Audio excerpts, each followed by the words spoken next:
Does Ghana intend to partner with Chinese to develop its oil and gas resources? Let me tell you about the geopolitics of oil.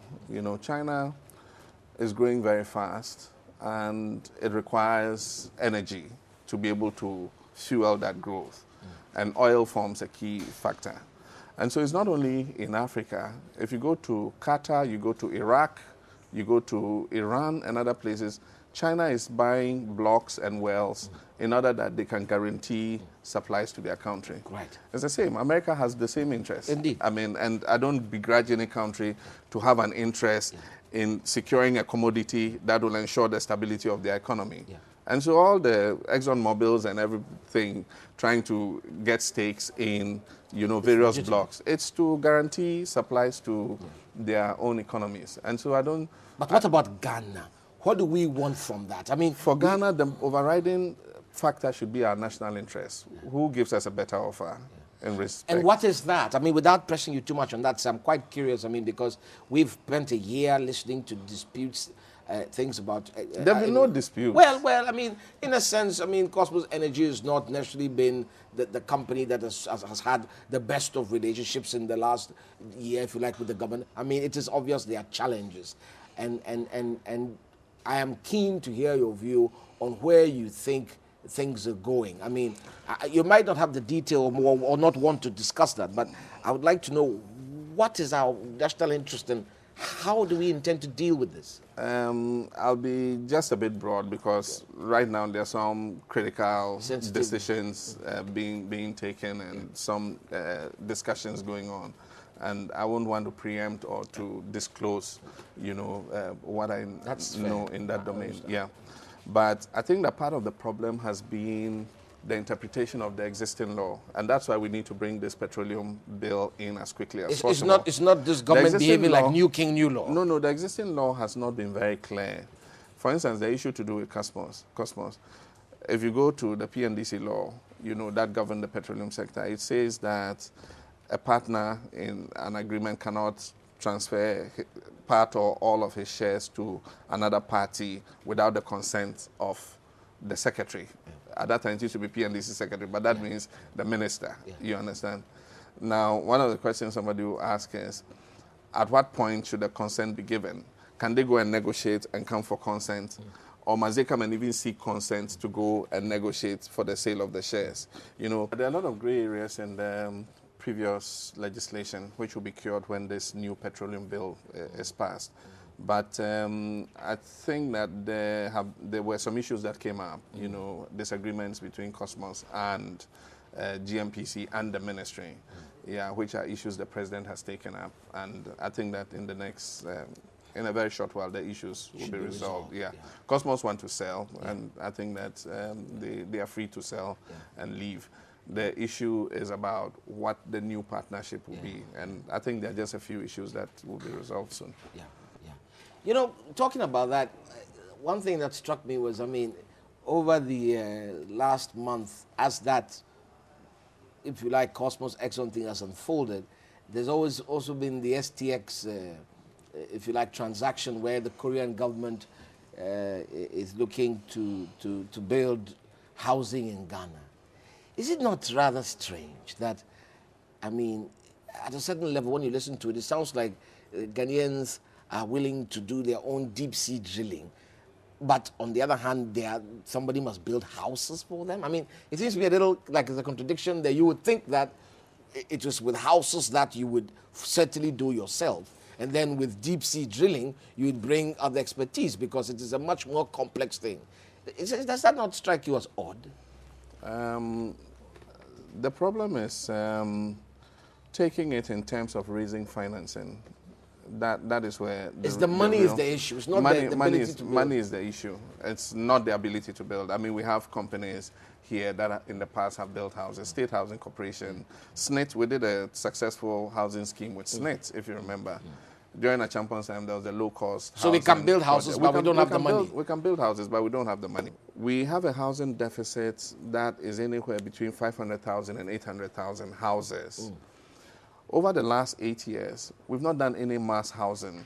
The last project the previous government tried to do was the affordable housing project. That was supposed to bring about 5,000 houses onto the market, which is absolutely inadequate. Peanuts. Now, what is happening is the pinch people are feeling in terms of finding accommodation where landlords say pay 3 years advance or leave it, you know, or every year they ask you to pay more advance or quit because my nephew is coming back from overseas and all that. It's because of the pressure on housing. In 2000, when we did the census, we were 19.4 million people.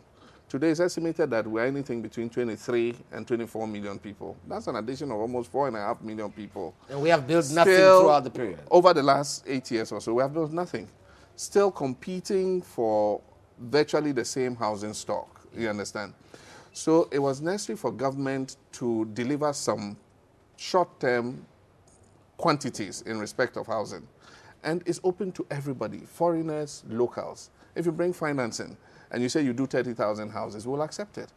If Greta is able to joint venture or partner with some company, because I know that the states in which their companies are, it'll be difficult for them to go raise, say, $500 million to come and do housing. But their joint venture partnership that they can go into. And I assured them when I met them last year that if they brought proposals to government in respect of raising financing to do housing, government is ready to partner with them to make it happen. We hadn't received any proposal. We got this proposal from the Koreans to build 30,000.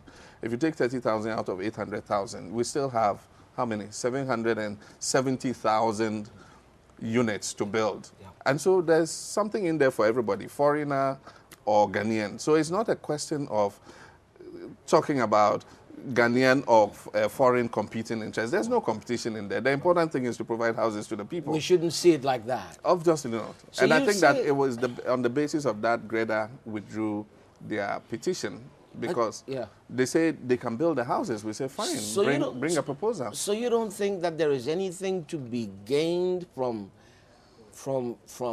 ensuring that projects such as that go to Ghanaians? You don't, David, you don't see show me where we can raise 1.5 billion to build houses. It's the lack of money is the reason that that's the main reason.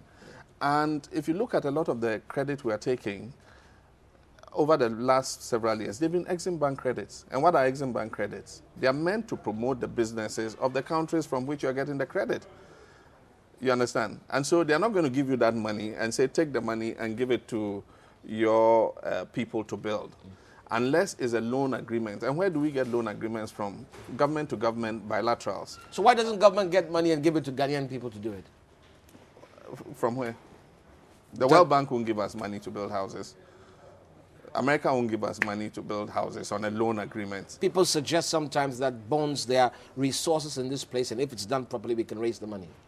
Our last experience with raising bonds, we did the Euro bond. We raised 750 million under the past government. None of it went into housing.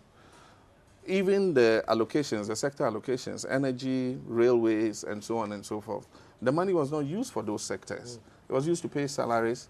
It was used to buy diesel to run VRS generators. And so we didn't even utilize it for the purpose for which it was meant. And the more interesting thing you say that I would like to return to is that we should really sort of move away from it. I mean, whether it's a foreigner bill or a Ghanaian, you don't think we should get bogged down in that, Exactly, obviously. Exactly. I think that the priority People for must government... oppose you for speaking like that. I think that the priority for government is to supply housing to the people. That's the bottom line. Yes. Doesn't matter where it comes from. If Korea brings money and says we'll build 30,000 houses for you, would accept it. If Greta brings money and says we'll build 50,000 houses, we'll accept it. Because we need to cover a deficit of 800,000. Yeah. And we don't have the capacity locally to raise the money to be able to do that. And so I would say that we're going to take money only when Ghanaians bring it. No, anybody who brings it to supply 800,000 houses, government has a responsibility to provide those houses to the people. But so that principle can apply across board then, I mean, in various areas. I mean, bottom line is that it is critical in order to develop this country to have partnerships. Exactly. At the core of it. Is this the argument you make? Exactly, in every sector. What, in your estimation, are the real challenges that government must address in order to truly be satisfied that it's delivering for the people? We have faced quite a huge amount of deficit, arrears, and commitments. And so normally you would expect that when you receive revenue, you can start to roll out your programs, you understand? Yeah. But we know in this day and age, unless you go back to their champions time and say, Yentia, it means we came and met these debts, we won't pay them. We're going to use the money on our own programs. So you are being prudent. Which in the present circumstance you can't do, you know. So what you do is you must maintain a fair balance between rolling out your programs based on the manifesto promises you made and at the same time paying the bills you inherited from the previous government. Do you think this is the sort of thing that can be addressed before a full term? Yeah, I can. What happens is it's one of the... If you don't address it before a full term, then you can't roll out your... No, we're addressing it. It's going to be one of the major items on the agenda of the economic management team when we meet in the first week of August. Yeah. You know, how to ease the burden of these deficits on the economy so that the economy can breathe easier. What you can do is, in some cases, you can ring fence them and refinance them over a period if you can get somebody to do that restructuring for you. Yeah. And then once you do that, you know that every year you have to pay just so 200 million or 300 million of it. Then you can budget for it and it makes things go better. But we will manage this economy well. And I'm sure that by 2012, when the elections are here, Ghanaians would have seen that we have done sufficiently to give Professor Atta Mills a second mandate. John Mahama, thank you. I appreciate you coming. Thanks, David. Thank you very much. Thank you. Thank you.